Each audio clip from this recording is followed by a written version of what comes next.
Welcome back to our channel review chit chat. Satyam Sundaram around 3 hours ఉన్న ఈ movie అని నిన్న తమిళ్లో రిలీజ్ అయ్యి ఈరోజు తెలుగులో రిలీజ్ అయిన ఈ మూవీ అనేది చూసాక మాకేమనిపించి తెలుసుకునే ముందు ఇలాంటి జెన్యున్ మూవీ రివ్యూస్ కావాలంటే మన ఛానల్ అయితే సబ్స్క్రైబ్ అయితే చేసుకుని అలాగే పక్కన ఉన్న బెల్ ఐకాన్ యాక్టివేట్ చేసుకొని అలాగే comment section description Instagram link కూడా ఉంటుంది. అందులో కూడా కంటెంట్ వర్త్ అనిపిస్తే ఫాలో కొట్టి అందులో కూడా చిన్న సపోర్ట్ అయితే చేయండి. అయితే చిన్నప్పుడు తన ఇంటినైతే కోల్పోతాడు. ఆ బాధల ఊరికి కూడా దూరం అయితే అయిపోతాడు. మళ్ళీ ఒక ఇష్యూ వల్ల ఊరికి అయితే తిరిగైతే వస్తాడు. ఆ బాధ ఏంటి, ఆ ప్రాబ్లం ఏంటి, ఆ ఊరికి ఎందుకు దూరం అవ్వాల్సి వచ్చింది అనేది మనం మూవీ చూసి అయితే తెలుసుకోవాలి. మూవీ చూసాక నాకైతే నచ్చింది మూవీ అనేది. ఈ మూవీ అనేది మాస్ కమర్షియల్ మూవీ ఇష్టపడే వాళ్ళకైతే మూవీ అనేది నచ్చదు. అలాగే మూవీ కూడా చాలా స్లోగా అయితే ఉంటది. మూవీ చూసినంత సేపు కూడా ఒక feel good film nostalgia feeling అయితే వస్తే డెఫినెట్ గా మూవీ అంతా కూడా మనకి మన ఫేస్ మీద ఒక స్మైల్ అయితే డెఫినెట్ గా అయితే ఉంటది. మూవీ అయిపోయేప్పటికి మూవీలో ఎక్కువ కాన్వర్జేషన్ సీన్స్ అయితే ఉంటాయి. చాలా బ్యూటిఫుల్ గా చాలా నేచురల్ గా అయితే ఉంటాయి. ఎక్కడ కూడా డబుల్ మీనింగ్ డైలాగ్స్ అయితే ఏమి ఉండవు. మరి హెవీగా కూడా ఎక్కడ కూడా అనిపించదు మనకి కాన్వర్జేషన్ సీన్స్ అనేది. ఇంకా మూవీలో ఉన్న కామెడీ కూడా చాలా బాగున్నది. కామెడీ మొత్తం కూడా చాలా ఫన్నీగా అయితే ఉంటది మనకి. మెయిన్గా కార్తీ వేసే పంచెస్ అయితే మాత్రం నాకైతే హిలేరియస్ గా అయితే పేలిని.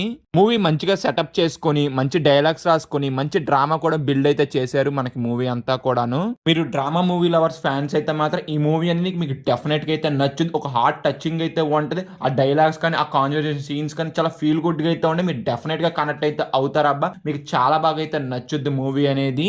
మూవీ అనేది ఫ్యామిలీస్ కి అయితే మాత్రం చాలా బాగా కనెక్ట్ అవుద్ది. మీరు ఫ్యామిలీతో అయితే వెళ్ళండి. ఆ డ్రామా కానీ ఆ నాస్టాలిక్ సీన్స్ కానీ కొన్ని ఫీల్ గుడ్ సీన్స్ అయితే మాత్రం లిటరల్లీ ఫ్యామిలీస్ కి అయితే డెఫినెట్ గా అయితే కనెక్ట్ అయితే అవుతారు. అలా చాలా బాగా ఎంజాయ్ అయితే చేస్తారు అబ్బా మా వాళ్ళ ఫ్యామిలీస్ అయితే. నేనైతే మాత్రం చాలా బాగా ఎంజాయ్ చేశాను మూవీకి అయితే. నేను ఎలాంటి ఎక్స్పెక్టేషన్స్ అయితే పెట్టుకుని ఒక మంచి మూవీ చూడాలనుకున్నాను. నాకైతే డెఫినెట్ గా అయితే వర్కౌట్ అయితే అవ్వింది మూవీ అనేది. ఒక సింపుల్ స్టోరీని మంచి స్క్రీన్ పై రాసుకుని జనాలకి అర్థమయ్యేలాగా వెరీ సింపుల్ గా అయితే చెప్పారబ్బా. ఒక నాస్టాలజీ ఫీలింగ్ తో ప్రతి ఒక్కరికి కనెక్ట్ అయ్యేలా రాసుకున్నారు. మీరు ఒక మాస్ మూవీ లవర్స్ అయితే మాత్రం ముందే చెప్తున్నా కనెక్ట్ అయితే అవ్వరు. మీకు స్లోగా కూడా అనిపిస్తుంది మూవీ అనేది. ఎందుకంటే నాతో పాటు మా ఫ్రెండ్ అయితే వచ్చాడు. తనకు అనేది కొంచెం స్లో అయితే అనిపించింది అని చెప్పాడు నాతో. అందుకే మీకు రివ్యూలో కూడా నేను ముందే మెన్షన్ అయితే చేశాను. ఓవరాల్ గా మూవీ చూసాక నా ఒపీనియన్ ఇది. ఇంకా మీరు మూవీ చూసుంటే మీ ఒపీనియన్ కూడా కింద డెఫినెట్ గా అయితే కామెంట్ అయితే చేయండి. ఈ వీకెండ్ అయితే ఈ మూవీని అయితే డెఫినెట్ గా అయితే ట్రై చేయొచ్చు. ఫ్యామిలీస్ వెళ్తే మాత్రం ఇంకా బాగా అయితే ఎంజాయ్ అయితే చేస్తారు. ఇంకా పర్ఫార్మెన్స్ వైజ్ అయితే మాత్రం ప్రతి ఒక్కళ్ళు చాలా బాగా అయితే చేశారు. ఇంకా సినిమాటోగ్రఫీ ప్రొడక్షన్ వైజ్ కూడా చాలా బాగున్నాయి. మ్యూజిక్ కూడా చాలా ఫీల్ గుడ్ గా అయితే అనిపించింది. ఇంకా ఓవరాల్ గా మేము ఇచ్చే రేటింగ్ ఏంటంటే 3/5. వీడియో ఇప్పటి వరకు చూసారు కాబట్టి మన ఛానల్ కంటెంట్ నచ్చితే ఛానల్ అయితే సబ్స్క్రైబ్ అయితే చేసుకుని వీడియోని అయితే లైక్ అయితే చేయండి. అలాగే comment section description Instagram link కూడా ఉంటుంది. అందులో కూడా కంటెంట్ వర్త్ అనిపిస్తే ఫాలో కూడా అందులో కూడా చిన్న సపోర్ట్ అయితే చేయండి. Bye guys, see in the next video. జై హింద్.